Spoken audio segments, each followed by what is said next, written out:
마가복음 3장 31절로 35절까지의 말씀, 우리 다 같이 한 목소리로 합독하겠습니다.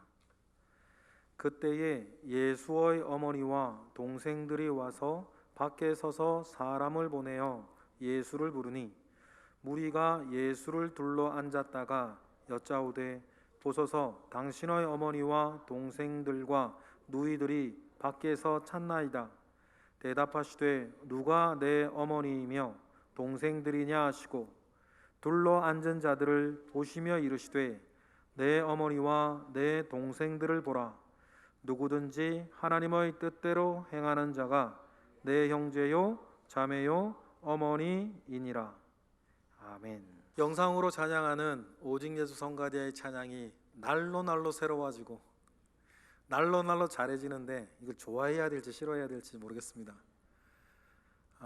함께 저 자리에 앉아서 우리 목청껏 함께 찬양하는 성가대 찬양을 또 빨리 보고 싶기도 하고, 그리고 이러한 하수상한 때를 만나서 영상으로 찬양하는 기술과 실력이 나날이 늘어가는 것에 한편으로는 애처롭고 한편으로는 대견하고 그러한 감사한 마음이 있습니다.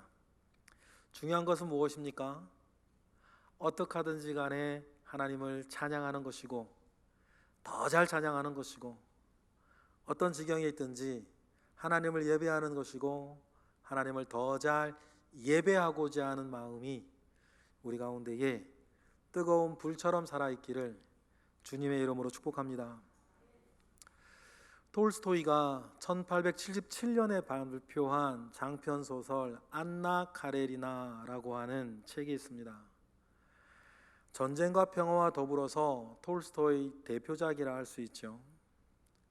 진정한 사랑에 목말라 하는 안나가 달려오는 기차에 자기 몸을 던져 자결하는 것으로 안나 카레리나는 끝이 나는데, 특별히 이 책은 첫 문장이 강렬하기로 유명한 책입니다.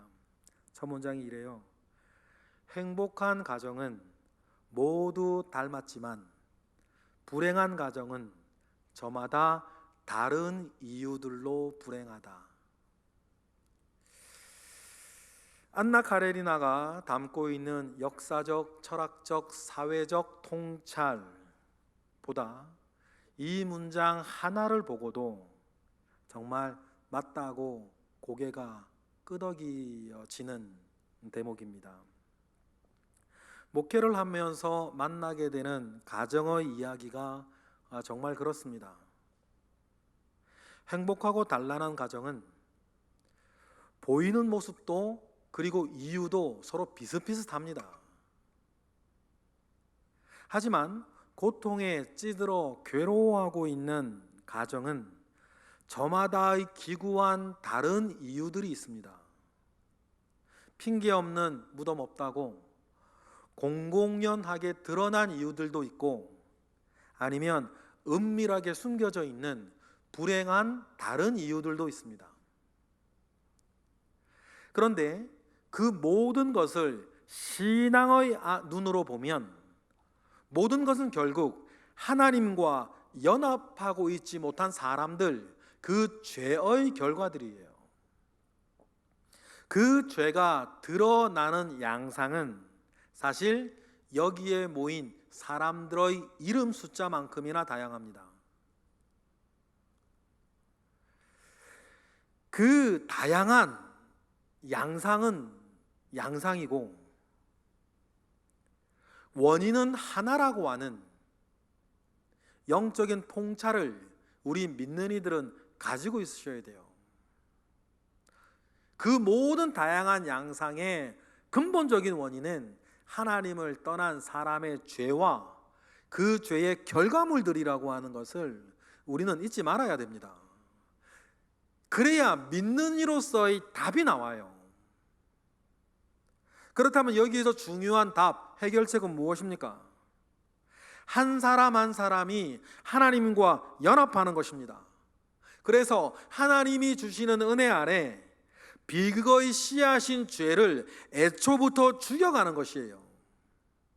호미로 막을 것을 가래로 막는다고 출발이 되는 작은 원인을 제거하지 못하면 나중에는 태산같이 감당하기 어려운 문제가 되어버리거나 완전히 엉켜버린 실타래처럼 되어서 끊어내지 아니하고서는 풀 수 없는 어려운 갈등이 되기도 합니다. 그 처음의 원인이 게으름이든 무능력이든 외로움이든 모진 성격이든 열등감이든 과거의 상처든 그것이 무엇이든지 간에 우리의 삶을 파괴하지 못하도록 죄와 사망의 권세 아래 우리의 삶이 눌리지 아니하도록 하는 것이 여러분 중요합니다. 죄에 눌린 비극적인 삶은 하나님께서 원하시는 삶도 아니요, 하나님께서 우리에게 기대하시는 삶도 아닙니다. 우리의 삶 가운데에서 특별히 추석을 눈앞에 둔 오늘은 하나님께서 바라시는 우리의 삶, 우리의 행복한 삶에서 너무나도 중요한 우리의 가정을 행복한 곳으로 만들어가는 성경의 가르침들을 이 시간 좀 살펴보려고 해요. 가와만사성이라고 여러분의 가정이 행복한 삶의 터전이 되기를 축복합니다. 이를 위해서 하나님께서 우리에게 기본적으로 주시는 세 가지 가르침을 먼저 살펴보려고 그래요. 먼저 하나님께서는 우리에게 행복하고 싶냐? 그러면 이렇게 해야 된다라고 하는 가장 기본적인 말씀을 한결같이 우리에게 주세요. 행복의 비결인 그것을 여러분 가정을 염두에 두고 한번 읽어보시겠습니까? 신명기 10장 12절부터 13절입니다. 시작. 이스라엘아, 내 하나님 여호와께서 내게 요구하시는 것이 무엇이냐? 곧 내 하나님 여호와를 경외하여 그의 모든 도를 행하고 그를 사랑하며 마음을 다하고 뜻을 다하여 내 하나님 여호와를 섬기고 내가 오늘 내 행복을 위하여 내게 명하는 여호와의 명령과 규례를 지킬 것이 아니냐. 이래야 행복해지지 않겠냐. 이러한 하나님의 말씀 가운데에 우리의 가정도 두어야 되지 않겠냐. 먼저 말씀하시는 것 아니겠습니까?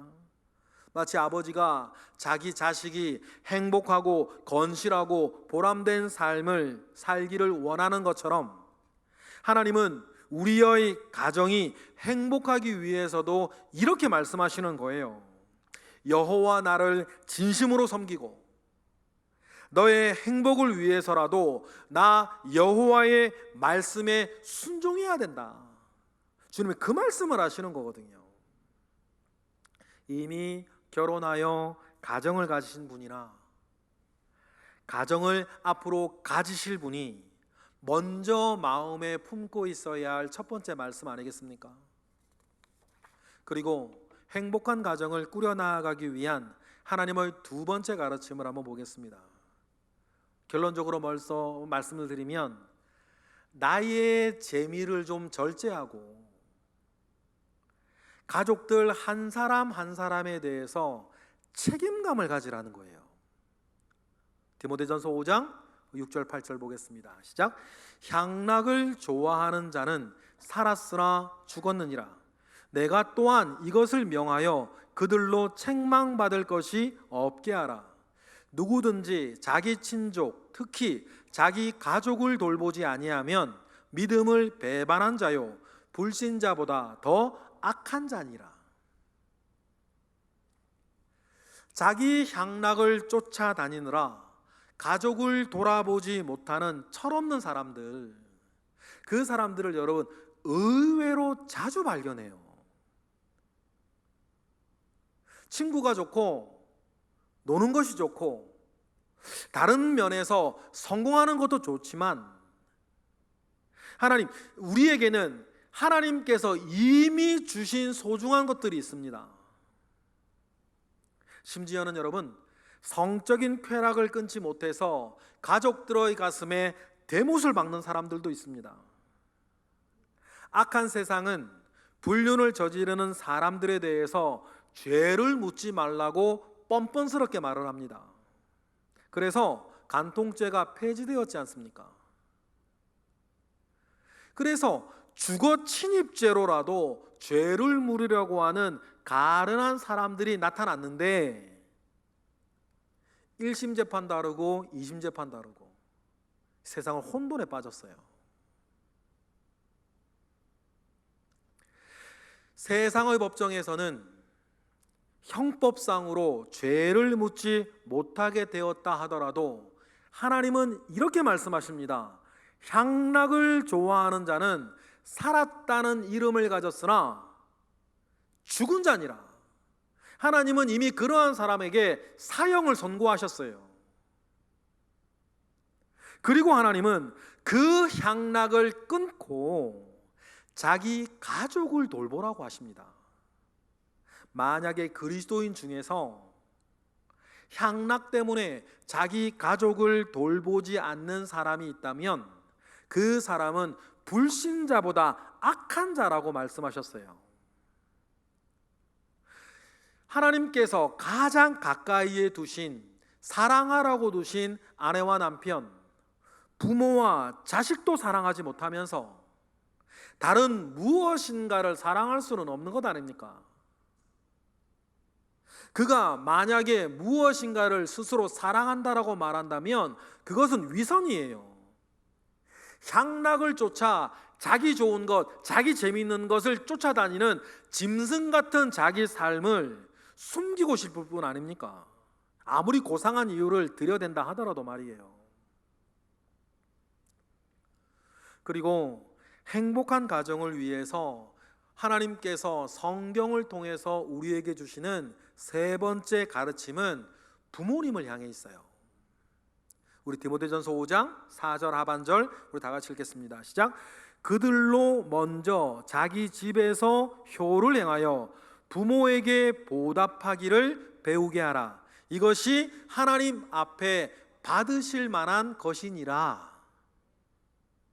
먼저 자기 자신에서부터 늙은 부모에게 효도하라는 거예요. 자기가 부모를 섬기는 것을 너의 자녀들이 보고 배우게 하라. 부모에게 감사하고 보답하는 삶을 보고 배우게 하라고 성경은 말합니다. 이것이 자녀들을 학원 보내는 것보다 자녀들 데리고 맛집에 가서 맛있는 음식 먹이며 외식하는 것보다 더 중요한 행복의 원리라고 성경은 가르쳐요. 특히 성경은 부모에게 보답하는 것은 하나님께서 받으실 만한 선한 일이라고 말씀하세요. 하나님께서 받으실 만한 선한 일이라고 하는 말은요, 예배와 연관되어진 관용어구예요. 그럼 이 말이 무슨 말일까요? 부모에게 효도하는 것을 하나님은 예배와 같이 받으신다는 뜻이에요. 늙은 부모는 더 이상 여러분에게 아무것도 해줄 것이 없을지도 모르겠습니다. 여러분이 이런저런 것을 한다고 해서 실질적인 보답으로 되돌아오지 못할지도 몰라요. 그러니 세상에선 이런 말 하지 않습니까? 유산 미리 다 넘겨주면 찬밥 된다. 그러면서 죄산 틀어지고 있어야 자녀들에게 대접받는다고 말하는 세상 풍조 아닙니까? 유산을 더 많이 받고 싶어서 잘하는 자식들이라면 그들이 보여주는 웃음이나 그들이 가지고 오는 선물을 받고 여러분은 기쁠 수 있겠습니까? 그것은 정복자의 통쾌함이나 갑의 자리가 주는 쾌감일 뿐 하나님께서 우리에게 말씀하시는 행복과 기쁨과는 거리가 먼 것이잖아요. 그런 분들은 다른 것은 몰라도 자식 농사에서만큼은 처절하게 실패한 참으로 가련한 인생일 뿐이에요. 진짜 사랑은 돌아올 것이 아무것도 없다는 것을 알면서도 그를 위해 시간을 내고 그를 위해 돈을 쓰고 마음으로 함께하는 것입니다.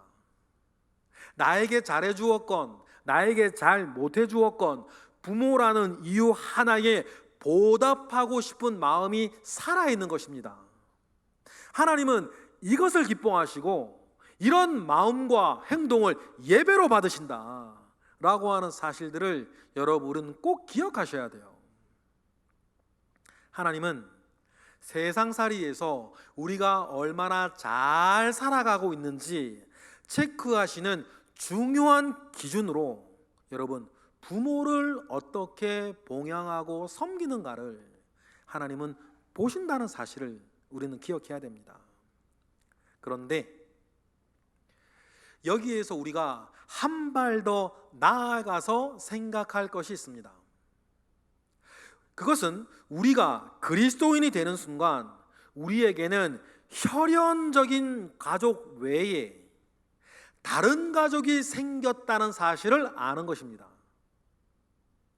이에 대해서 오늘 본문의 예수님은 가족에 대한 또 다른 정의를 우리에게 내려주고 계시지 않습니까? 예수님은 공생애를 시작하시면서 집을 떠났습니다. 예수님에게도 부담이었을 것이고 어쩌면 가족들에게도 상처였을지 몰라요. 게다가 집을 나간 예수님, 그 예수님으로부터 남겨진 가족들이 들려오는 예수님에 대한 소식은 좋은 소식들이 아니었어요. 어떤 사람들은 예수가 미쳤다고 말을 했고 어떤 사람들은 예수가 귀신 들렸다고 말을 했습니다. 그런 소문들에 가족들의 걱정은 더 커졌을 거예요. 그래서 보다 못한 가족들이 예수님을 찾아옵니다. 그것이 오늘 본문이에요. 하나님의 큰 구원 계획을 알지 못하고 아직 믿지 못하는 그들의 불신을 탓하기 전에 그들이 가졌을 상실함을 우리는 먼저 헤아려 보아야 할 것입니다. 가족들은 예수님이 계신 집 안에 들어올 생각도 못하고 사람을 시켜서 예수님을 불러내려 하였습니다. 그래서 부탁받은 사람이 예수님께 말을 전하지요. 보십시오. 예수님의 어머니와 동생들과 누이들이 바깥에서 기다리고 있습니다. 선생님을 찾고 있습니다. 라고 말을 하자 그 이야기를 들은 예수님은 아무도 예상하지 못한 말씀을 하셨습니다. 오늘 본문 33절부터 35절이죠. 다 같이 읽어보겠습니다. 시작. 대답하시되 누가 내 어머니며 동생들이냐 하시고 둘러앉은 자들을 보시며 이르시되 내 어머니와 내 동생들을 보라. 누구든지 하나님의 뜻대로 행하는 자가 내 형제요 자매요 어머니이니라. 예수님은 지금 여기에서 가족에 대한 새로운 기준을 제시하고 계세요. 혈연이 아니라 하나님의 뜻에 대한 믿음이 새로운 영적인 가족의 기준이고 울타리가 될 것이라고 말씀하십니다. 예수님은 우리 그리스도인들이 하늘 아버지를 가장으로 하는 새로운 가족이 되고 우리 모두가 형제 자매가 되는 새로운 공동체를 꿈꾸셨던 분이에요. 그리고 이 말씀은 오늘 한 교회의 성도로 모여있는 우리가 모여서 무엇을 이루어내야 하는지 우리에게 그 목적을 알려주는 말씀이기도 합니다. 무엇입니까? 교회는 주님의 뜻에 부응한 새로운 가족, 영적인 가족이 되는 것입니다. 우리가 한 교회에 속하는 순간 우리는 새로운 가족을 얻게 됩니다. 성도들은 그래서 기쁨을 함께하고 슬픔을 함께하는 신성한 가족들이 되는 거죠. 예수님은 가정과 혼인에 대해서 부정적이지 않으셨습니다. 그래서 갈릴리 가나의 혼인잔치에 참석하셔서 새롭게 출발하는 가정을 축복하셨고 물을 포도주로 바꾸어 주시면서 잔치의 흥이 깨어지지 아니하도록 보호하셨어요. 그리고 여인을 보고 음욕을 품는 사람은 이미 간음하였다 말씀하시면서 부부 관계를 파경으로 몰고 가는 이 불륜죄를, 간통죄를 막으려고 하셨습니다. 이처럼 가정을 지켜나가는 것이 중요합니다. 하지만 가정을 생각할 때에 우리는 주님이 제시하시는 또 다른 측면이 있다는 사실을 이 시간 우리 기억해야 돼요. 가정이 하나님의 큰 일을 가로막는 이유가 되어서는 안 된다고 말씀하십니다. 예수님은 가정이 복음으로 세상 사람을 구원하고 하나님의 나라라고 하는 큰 목표를 추구하는 데에 방해가 되어지는 많은 사람들의 발목을 쥐는 착고가 될 수 있다는 사실도 주님은 간과하지 않으셨어요. 그래서 임종이 임박한 아버지의 장례를 치르고 나서 주님을 따르게 해달라는 제자 요청에 대해서 주님 뭐라고 대답하셨습니까? 다음과 같이 대답하셨죠. 우리 다 같이 읽어보겠습니다. 시작. 이르시되 죽은 자들로 자기의 죽은 자들을 장사하게 하고 너는 가서 하나님의 나라를 전파하라 하시고. 너무 매정한 말씀처럼 들리는 게 사실입니다. 하지만 이것이 주님의 말씀이었다면 우리는 왜 이렇게 모진 말씀도 하셨는지 깊이 생각해 보아야 합니다. 왜냐하면 우리는 자기 생각에 좋은 말씀만 골라서 믿는 사람들이 아니기 때문이에요. 하나님의 모든 말씀 하나하나로 우리의 생각을 변화시켜 가야 하는 사람이기 때문입니다. 그것이 우리에게 하나님의 말씀을 주신 이유 아니겠습니까? 그렇다면 우리가 방금 읽은 말씀은 우리가 살면서 가장 중요하게 여겨야 할 것이 무엇인지를 다루는 매우 큰 말씀이라는 사실을 우리는 알게 될 겁니다. 우리는 흔히 이렇게 말을 합니다. 하나님보다 더 사랑하는 것은 우상이다. 그렇게 말을 해요. 그렇게 알고 있고 옳은 견해입니다. 그렇다면 우리가 사랑하는 가족이 최소한 나에게서는 하나님 앞에 두고 있는 우상이 되어서는 안 된다는 거예요. 우리는 그들을 사랑하지만 주 안에서 사랑합니다. 여러분, 이것이 옳습니다. 이것이 하나님을 끝까지 신뢰하는 사람이 가지는 가족 사랑이에요. 마태복음 10장에서 주님이 이렇게 말씀하시지 않습니까? 우리 다 같이 읽어보겠습니다. 아버지나 어머니를 나보다 더 사랑하는 자는 내게 합당하지 아니하고 아들이나 딸을 나보다 더 사랑하는 자도 내게 합당하지 아니하며 또 자기 십자가를 지고 나를 따르지 않는 자도 내게 합당하지 아니하니라. 예수님은 어떤 사람에게는 가족이 짐지고 나를 따라야 할 십자가라고 하십니다. 주님을 따르기 위해 가족이라도 내어드려야 한다면 내어드려야 한다는 말씀이에요. 이것을 방해하고 못하게 하는 이유가 가족이 될 때에는 더 심하게 그 사람에게는 가족이 자기 원수 같은 사람이라고까지 말씀하십니다. 이어지는 36절 아닙니까? 읽어보겠습니다. 시작. 사람의 원수가 자기 집안 식구니라. 예수님께서 왜 이렇게까지 말씀하셨을까? 우리는 생각해 봅니다. 다시 한번 강조하지만 우리는 우리 생각으로 성경을 뒤지는 사람이 아니라 성경으로 우리의 생각을 바꾸어 가야 할 사람이기 때문이에요. 그런데 오늘 말씀들을 봅니다. 사실 가족이 우리를 사사로운 정리나 인정에 묶어두어서 보편적인 가치나 공공성을 추구하지 못하게 할 때가 가끔 있습니다. 팔은 안으로 굽는다라고 하는 이 말은 가족이나 친인척 사이의 인간적인 정을 표현하는 말이지만 뒤집어 생각을 하면 공정한 룰을 파괴한다는 뜻도 돼요. 또한 가장 선하고 옳은 길을 가고자 할 때에 가장 부담스러운 사람들이 사실 가족이에요.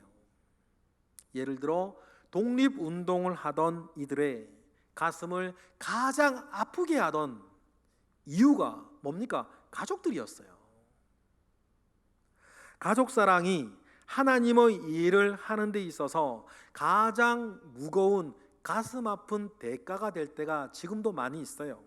예를 들어 하나님의 종으로 부름받은 젊은 사역자들이 가장 부담스러워하는 것이 가족들과의 이별이고, 더 이상 나는 부모님을 제대로 봉양할 수 없다라고 하는 사실이에요. 목회자인 가장들이 가장 가슴 아파하는 부분도 자녀들에게 학원 한번 제대로 보낼 수 없는, 보내지 못한다라고 하는 아버지로서의 자책감일 때가 참 많아요. 지금도 마찬가지예요. 그래서 요즘은 무엇보다 가족을 우선해서 살라는 이야기가 일반 성도회거나 아니면 일반 성직자들에게서도 유행하는 말입니다. 가족을 위해서라면 모든 것이 용서되고 통용되는 시대 아닙니까? 하지만 가족 최우선이라는 말은 참으로 듣기 좋은 우리 시대의 말이지만 분명한 건 뭐예요? 성경의 가르침은 아니에요. 성경의 가르침은 우리가 지금 읽은 이 내용들입니다. 그렇다면 예수님의 마음 깊이 들어가서 이러한 말씀을 주신 예수님의 뜻을 우리는 더 깊이 묵상해 봐야 되지 않겠습니까? 어떤 뜻에서 가혹하다 싶을 만한 이야기를 우리들에게도 주시고 제자들에게도 주셨을까요? 여러분, 여기서 핵심은 이거예요. 하나님을 신뢰하되 100% 신뢰하라, 그런 뜻이에요. 하나님은 우리가 원하는 그 이상의 것을 주시는 분이라는 사실을 믿으라는 것입니다. 가족을 사랑하는 것도 주 안에서 사랑하라는 말씀은 주 안에서 가족을 사랑할 때에 그 가족 사랑의 순도가 떨어지는 것이 아니라는 사실을 믿는 것입니다. 다시 말해서 나의 사랑으로 가족을 사랑하는 것보다 주님의 사랑으로, 예수 사랑으로 가족을 사랑하는 것이 더 좋고 더 완전한 것이라고 하는 것을 믿으라는 얘기예요.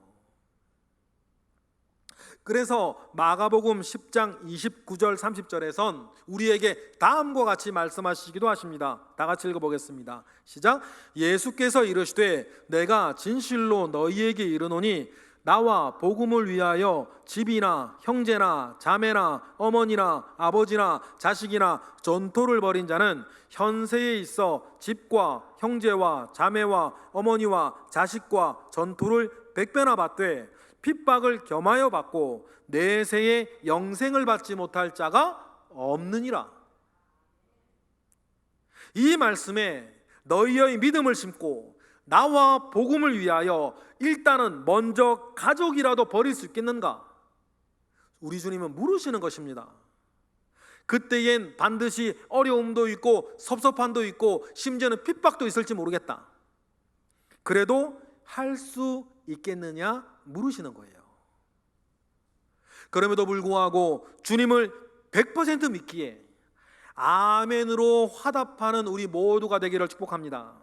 그리하면 우리 주님은 내가 할 수 있는 것보다 더 크고 더 좋은 것으로 갚아주시는 분, 100배로 갚아주시고 100배로 회복시키시며 100배로 되돌려주시는 분이시라는 것을 우리 믿는 거예요.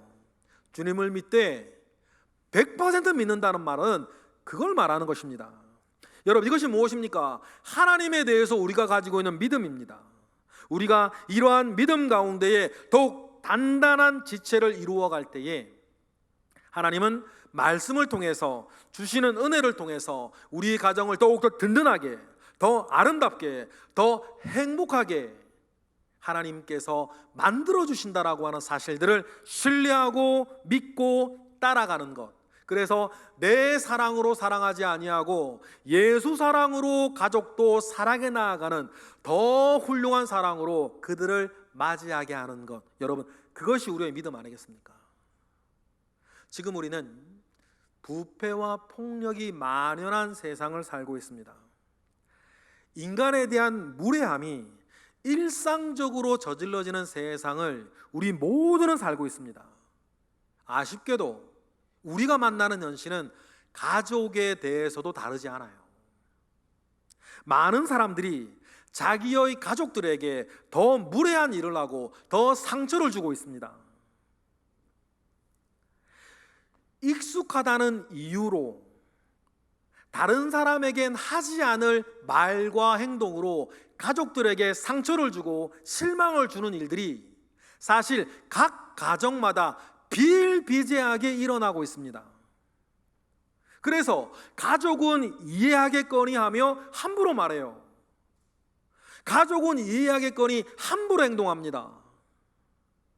여러분, 이것이 우리 사람들이 가지고 있는 사랑의 한계입니다. 내가 더 얻을 것이 없다 싶으면 무시합니다. 이것이 우리 사람들이 가지고 있는 사랑의 질 아닙니까? 그런데 요 정도의 사랑으로 사람 사랑하고 요 정도의 수준 되는 사랑으로 가족을 사랑하겠다고요? 천만의 말씀 만만의 공덕이지 이것을 어떻게 사람을 사랑합니까? 그러니 내 사랑으로는 안 된다는 것을 인정하고 우리 예수님의 사랑으로 가족도 사랑해내어야 한다는 말씀으로 여러분 우리는 받아야 되는 것입니다.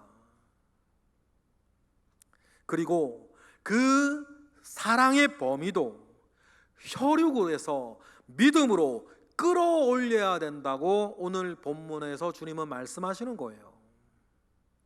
그래서 자신을 찾아온 혈육을 집 밖에 세워두고 집 안에서 하나님의 사랑을 익히고 하나님의 뜻을 배우는 사람들을 향해서 다음과 같이 말씀하시는 것 아닙니까? 오늘 보면 35절 시작. 누구든지 하나님의 뜻대로 행하는 자가 내 형제요 자매요 어머니니라. 이것이 파밀리아 데이, 하나님의 가족이라는 뜻이에요. 여러분, 이 귀하고 복된 말씀을 잘 깨닫는 우리 거룩한 시 성동교회의 모든 성도가 되기를 축복합니다. 우리는 새로운 가족이요 영적인 가족이에요. 우리는 혈육을 따르지 아니하고 믿음을 따르는 새로운 가족으로 여기에 모여 있다는 것을 꼭 기억하시기를 원합니다. 세상을 지배하는 원리는 경쟁이지만 그래서 가족인 교회를 지배하는 원리는 협동입니다. 또 세상을 지배하는 원리는 힘이지만 가족인 교회를 이끄는 원리는 사랑 아닙니까? 그래서 예수님은 세상의 왕들이 사람 위에 군림하고 권세를 부릴 때에 우리 주님은 가장 큰 자로서 허리에 수건을 두르고 제자들 앞에서 무릎 꿇으셨던 분이셨습니다. 여러분, 이것이 교회라고 하는 새로운 가정에서 교인이라고 하는 새로운 가족들을 사랑하는 주님의 방법 아니겠습니까? 이 사랑으로 혈연의 가족도 사랑하고 이 방식으로 믿음의 가족인 교인들도 사랑하는 우리 모두가 되기를 주님의 이름으로 축복합니다. 가끔 생각합니다. 집에 들어오지도 못했던 예수님의 가족들, 집에 가족들을 들여오지도 않으셨던 예수님을 생각을 해요. 그리고 밖에 서서 예수님을 만나지도 못하고 돌아갔던 예수님의 어머니 마리아나 예수님의 동생들을 생각해 봐요. 얼마나 화도 났을지, 얼마나 실망했을지, 얼마나 상처받았을지도 상상을 해봐요. 그런데 여러분, 시간이 조금만 더 흐르니까 주님 말씀처럼 예수님이 어머니 마리아를 100배로 회복시켜 돌려주시고 예수님의 동생들도 100배로 돌려 회복시켜 주셨을 때에 우리가 아는 마리아는 마리아가 되었고 예수님의 동생 야고보는 야고보서를 성경에 남기는 교회사의 어른이 되었고 예수님의 또 다른 동생 유다 역시 유다서를 성경에 남기는 초대교회에서 교회를 지키는 걸출한 어른이 되어서 모든 믿는 이들의 존경을 받는 사람이 되셨다. 주님 말씀하신 것처럼 100배로 되돌려 주신 것 아니겠습니까?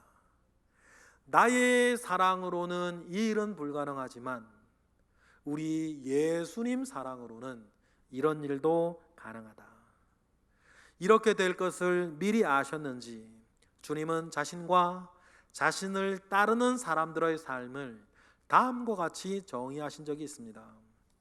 요한복음 4장 34절 시작.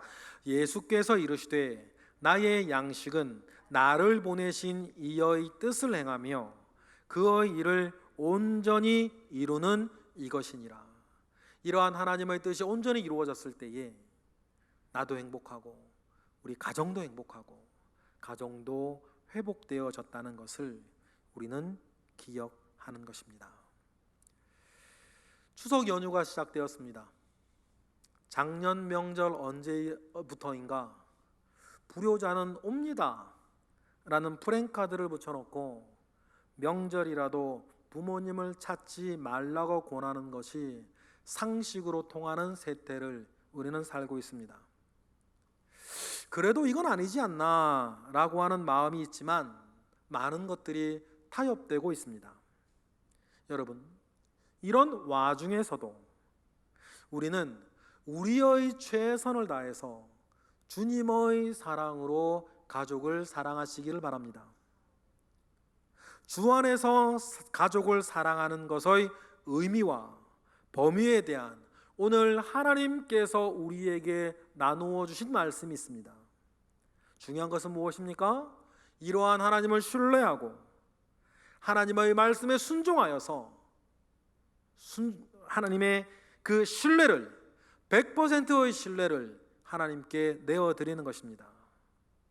그러니 여러분, 올 추석에는 하나님을 신뢰하되 100% 신뢰하는 사람으로서의 순종이 있고 순종의 열매를 가족과 친지와 교우들을 통해서 이루어내시는 저와 여러분 되시기를 주님의 이름으로 축복합니다. 기도하겠습니다. 할렐루야. 하나님, 감사와 영광을 올려드립니다. 하나님의 선한 뜻, 하나님의 선하신 말씀을 오늘 우리는 나누어 가졌습니다. 듣고 지나가는 말씀 되지 않게 하시고 이번 추석 연휴 이 명절에 우리가 순종하여 내는 귀한 말씀 되게 하시고 우리 가운데에 이 말씀들의 씨를 뿌리는 이들 있게 하시고 또 우리 가운데에 이 말씀들을 열매 맺는 이들도 많게 하옵소서. 그리하여서 영적으로나 육적으로나 가족 사랑하고 그들을 섬기며 그들을 행복하게 하는 이 시간 우리 모든 예배자들 되게 하옵소서. 예수 그리스도 이름으로 기도드렸나이다. 아멘.